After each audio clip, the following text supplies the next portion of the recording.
Maturidade é a capacidade de suportar incertezas, disse John Finley. Para desencadear um colapso nervoso em alguém, você pode aplicar as seguintes etapas. Forçar sua vítima a uma existência atomizada. Proibi-la de participar de atividades que impregnam sua vida de alegria. Livrá-la de seu trabalho. Destruir suas rotinas diárias. E dizer-lhe, não deixe os limites de sua casa. Para adicionar glacê ao bolo do seu plano diabólico, você poderia dizer à vítima que a sociedade está à beira de um colapso econômico. Infelizmente, isso não é ficção, mas sim realidade para muitas pessoas em todo o mundo. E, neste primeiro vídeo, exploraremos algumas ideias de como permanecer psicologicamente estável no meio de uma crise, e iremos denominar alguns colapsos nervosos que podem ocorrer. Uma crise, seja no nível de uma sociedade inteira, seja mais localizada em apenas uma família ou uma pessoa, afeta a psique de maneiras semelhantes.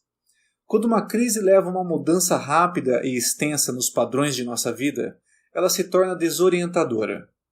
E se tal mudança é acompanhada de incertezas sobre quando ou mesmo se as coisas voltarão ao normal, a desorientação chega a ser tão intensa que pode ameaçar nosso senso de identidade. A nossa identidade é construída nos padrões de nossa vida, sejam nos hábitos, papéis sociais, trabalho, hobbies ou nossos relacionamentos interpessoais.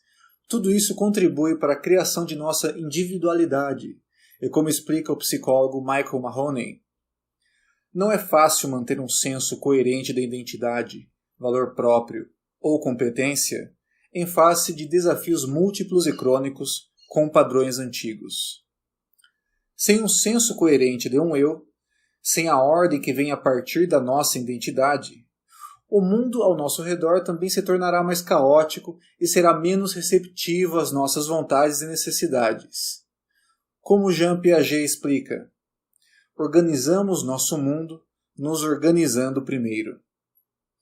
Se os choques nos padrões de nossa vida são sérios o suficiente e se não conseguimos encontrar uma maneira de absorvê-los, nos tornamos suscetíveis a um colapso psicológico devido à intensa emocionalidade que surge diante de um eu em desintegração. Quando novas experiências excedem em muito as capacidades de equilíbrio do indivíduo, são comuns os sentimentos de ser oprimido. Desordem episódica ou crônica e colapso podem resultar disso. Durante uma crise que afeta toda uma sociedade, a população tenderá a temer a maioria das ameaças que precipitaram a crise. Mas, dependendo da natureza dessas ameaças, é a ameaça ao nosso senso de identidade que pode ser mais perigosa.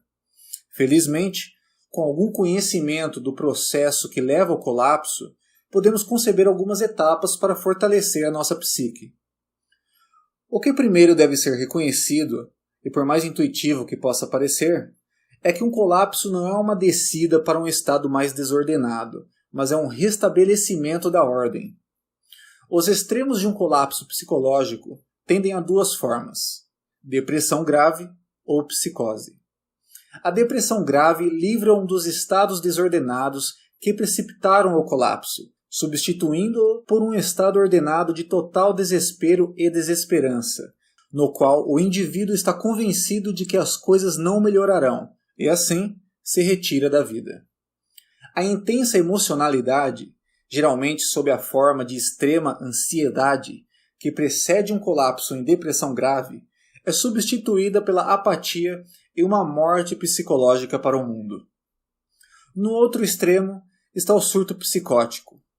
O processo de um surto psicótico tende a se desenrolar da seguinte forma: eventos da vida de alguém, seja uma crise aguda ou problemas mais crônicos que se acumulam ao longo do tempo, destroem completamente qualquer aparência de um senso saudável de si.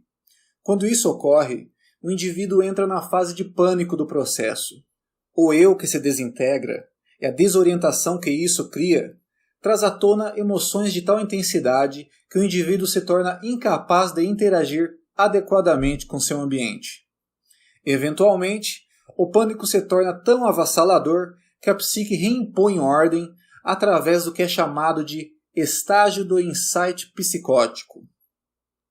Para entender melhor esse processo, podemos recorrer a Silvano Arietti, que dedicou sua vida ao tratamento e ao estudo da esquizofrenia. Em seu livro Interpretation of Schizophrenia, Arietti explica que o insight psicótico ocorre quando o indivíduo em pânico consegue juntar as coisas. Ao conceber uma maneira patológica de ver a realidade, ele é capaz de explicar suas experiências anormais. O fenômeno é chamado de insight porque o paciente finalmente vê significado e relações em suas experiências, mas o insight é psicótico porque se baseia em processos mentais que ocorrem apenas em um estado de psicose. Ou, como Arietti explica ainda, a transformação psicótica permitirá que ele experimente a si mesmo e ao meio ambiente de maneiras estranhas e únicas, muitas vezes não suscetíveis de validação consensual. Por mais estranho que possa parecer, o estado da psicose é preferível à fase de pânico que a precedeu. Uma maneira anormal de lidar com uma situação insuportável. No próximo vídeo, veremos como fortalecer a nossa psique para não cairmos em tais situações.